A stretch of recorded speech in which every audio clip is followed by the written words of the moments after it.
আগামী 16 ডিসেম্বর বিজয় দিবস উদযাপন উপলক্ষে পটিয়া পৌরসভার বিএনপির কেন্দ্রীয় কার্যালয়ে পটিয়া উপজেলা ও পৌরসভা বিএনপির প্রস্তুতি সভা পটিয়া পৌরসভা বিএনপির আহ্বায়ক আলহাজ নুরুল ইসলাম সওদাগরের সভাপতিত্বে অনুষ্ঠিত হয়েছে।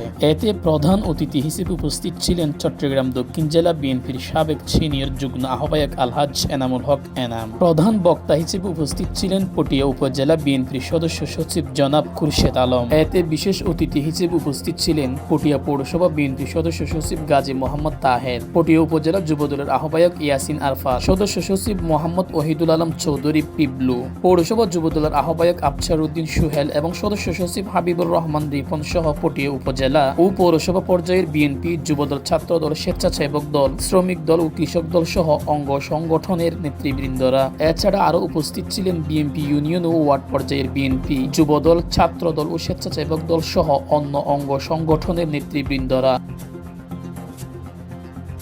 হেলালুদ্দিন, দৈনিক পটিয়া। সকলকে ধন্যবাদ। আমার সংগ্রামী ভাই, প্রিয় ভাইদেরকে অনেক কষ্ট করেছেন।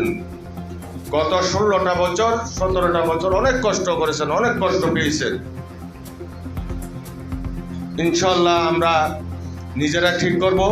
বিএনপির যাতে দুর্নাম না হয় আমাদের ইউনিয়নের নেতৃবৃন্দকে বলবো এবং পৌরসভার নেতৃবৃন্দ, বিএনপির যাতে দুর্নাম না হয় সেদিকে আপনারা নেতৃবৃন্দরা লক্ষ্য রাখবেন এবং যে কোনো পরিস্থিতি যে কোনো কিছু শুনবেন আমাকে অবগত করবেন।